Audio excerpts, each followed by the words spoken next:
Gracia y paz a todos en esta hora. Vamos a continuar con este estudio de 1 Timoteo capítulo 6, versículo 1 hasta el versículo 10. Vamos a considerar esta sección con el título Doctrina conforme a la piedad. Alguien dijo una vez que la doctrina no importa.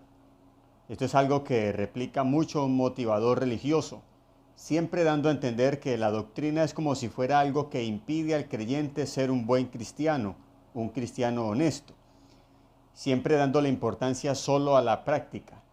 Dios es amor y ese es el único fundamento del cristiano y punto. Para él, dice, no hay doctrinas, no menciona la iglesia donde se congrega, sino que simplemente es el amor de Dios.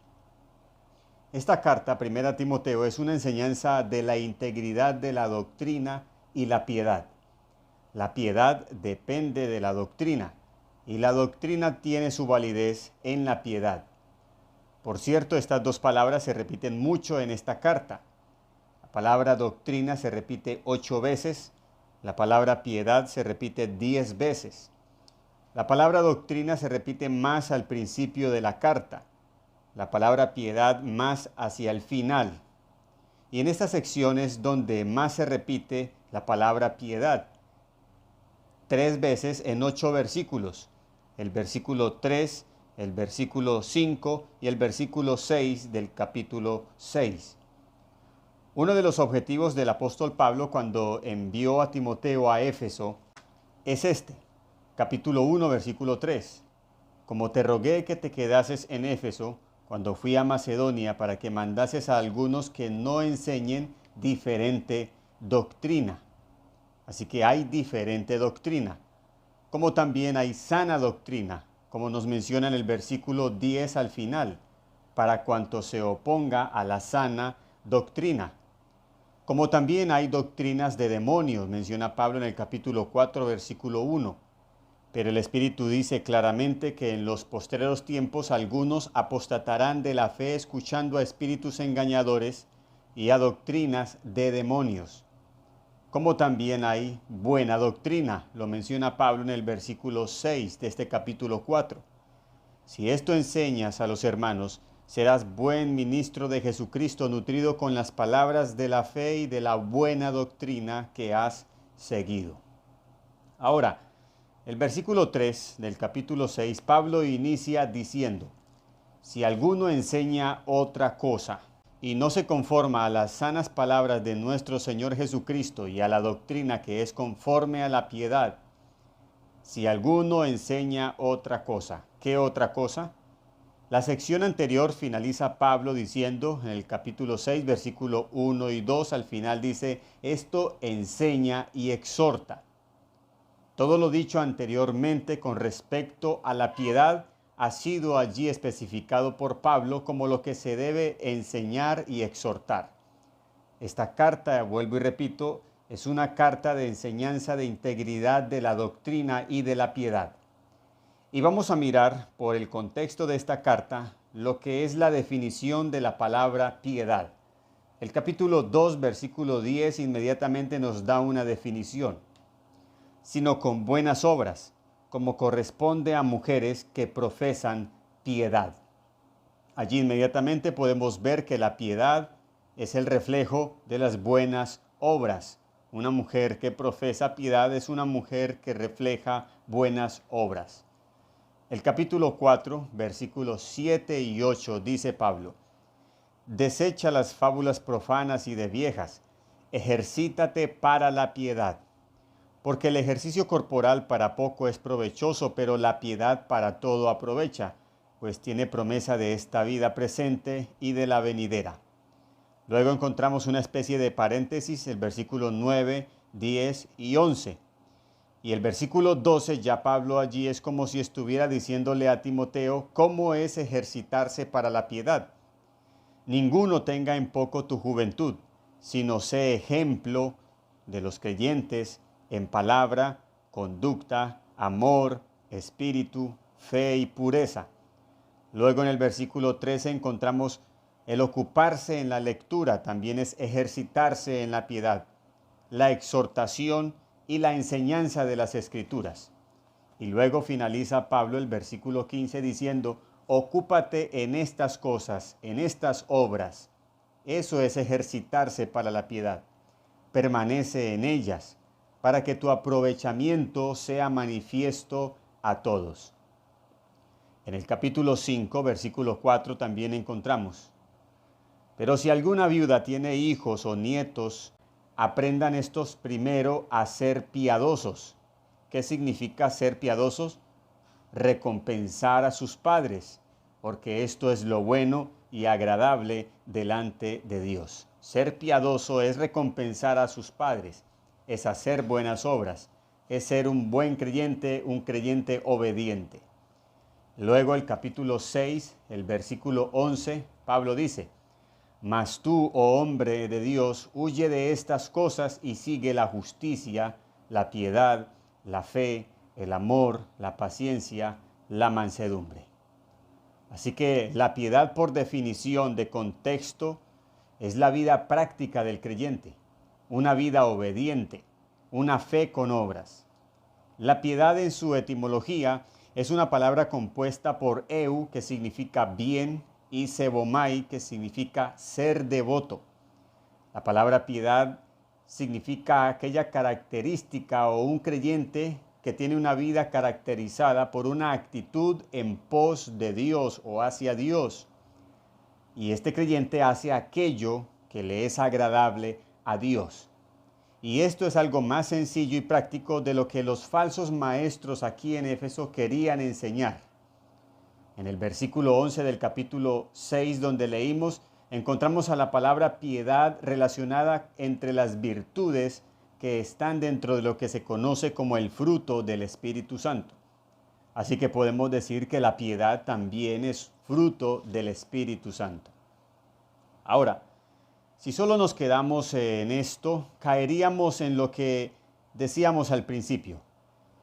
La doctrina no importa sino la piedad. Pero repetimos lo del principio. La piedad depende de la buena doctrina. La piedad resulta de la sana doctrina. Pablo dice en el capítulo 6, versículo 3, si alguno enseña otra cosa y no se conforma a las sanas palabras, esto es doctrina, de nuestro Señor Jesucristo, y a la doctrina que es conforme a la piedad. Contrario a esto, observamos que lo que resulta de la falsa doctrina es la impiedad. Y vamos a mirar una serie de versículos donde podemos afirmar esto. Capítulo 1, versículo 4. Ni presten atención a fábulas y genealogías interminables que acarrean disputas más bien que edificación de Dios, que es por fe. Así te encargo ahora. Las falsas doctrinas acarrean, levantan disputas, pleitos. Capítulo 4, versículo 1 y 2. Pero el Espíritu dice claramente que en los postreros tiempos algunos apostatarán de la fe, escuchando a espíritus engañadores y a doctrinas de demonios, por la hipocresía de mentirosos que, teniendo cauterizada la conciencia, prohibirán casarse y mandarán abstenerse de alimentos que Dios creó. Así que aquí encontramos que las falsas doctrinas resultan en apostasía, en hipocresía, en mentiras y por final en una conciencia cauterizada. Ciegos, ya no se puede entender.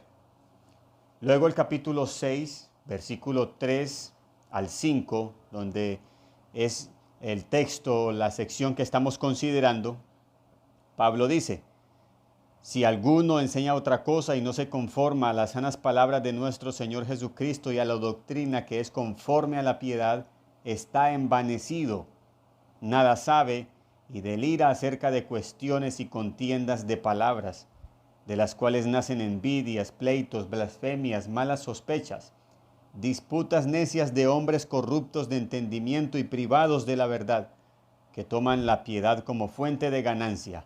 Apártate de los tales. Este es el resultado de las falsas doctrinas, de la falsa doctrina. Envanecimiento, que significa hinchado de orgullo. Ignorancia, cuando dice Pablo nada sabe. delira acerca de cuestiones y contiendas de palabras. Esta palabra delira significa estar enfermo. Significa una persona arrebatada por un interés tan mórbido en una cosa que llegue a ser equivalente a una enfermedad. Es una persona obsesionada en cuestiones y contiendas de palabras. Y todo esto resulta en envidias, pleitos, blasfemias, malas sospechas, corrupción, una mente privada de la verdad y, además de esto, la avaricia. ¿Por qué delira el falso maestro? Pablo dice, delira acerca de cuestiones y contiendas de palabras. Esto significa en cosas triviales, en cosas insignificantes. En el capítulo 1, versículo 4, encontramos que ellos deliran en cuestiones de fábulas. Esta palabra significa en cuentos y genealogías interminables para mirar de qué genealogía y a qué tribu pertenece X o Y persona, o si pertenece o no al pueblo de Israel como tal. Y esto inmediatamente va a ser una genealogía interminable porque en algún momento se va a cortar la línea genealógica. Al final, luego la carta también dice, en el capítulo 6, versículo 20, oh Timoteo, guarda lo que se te ha encomendado, evitando las profanas pláticas sobre cosas vanas y los argumentos de la falsamente llamada ciencia. Cosas vanas, cosas sin sentido, cosas sin valor, cosas huecas. En esto es en lo que deliran los falsos maestros y de esto se quieren envanecer y causar división, pleitos dentro de la iglesia. Era lo que estaba sucediendo aquí en esta iglesia de Éfeso. Y esto, en lugar de volverlos más piadosos, les hace envidiosos, contenciosos, peleoneros, iracundos, maliciosos, avaros, etc. Y es ahí donde se distingue la buena y sana doctrina de la mala doctrina. Una doctrina que produzca todas estas cosas es una falsa doctrina. La doctrina buena, la doctrina que es de Dios, es una doctrina que produce piedad. Es una doctrina que se conforma a la piedad, que es de acuerdo a la piedad. Y ya vimos qué es la piedad. La doctrina debe ser de acuerdo a la vida que refleja amor, gozo, paz, paciencia, benignidad, bondad, fe, mansedumbre, templanza, piedad. Todas estas cosas que son virtudes del Espíritu Santo en el creyente y que se deben reflejar es lo que debe estar de acuerdo a la sana doctrina y viceversa. Y esto no es otra cosa sino ser semejantes a nuestro Señor Jesucristo, que cuando los fariseos, saduceos y los maestros de la ley iban a Jesús en cuestiones y contiendas sobre asuntos pequeños e insignificantes, Jesús no caía en la trampa de ellos, sino que respondía conforme a la piedad. La doctrina que es conforme a la piedad no es otra cosa sino vivir la misma vida que Cristo vivió, enseñar la misma doctrina que Cristo enseñó. Gracia y paz.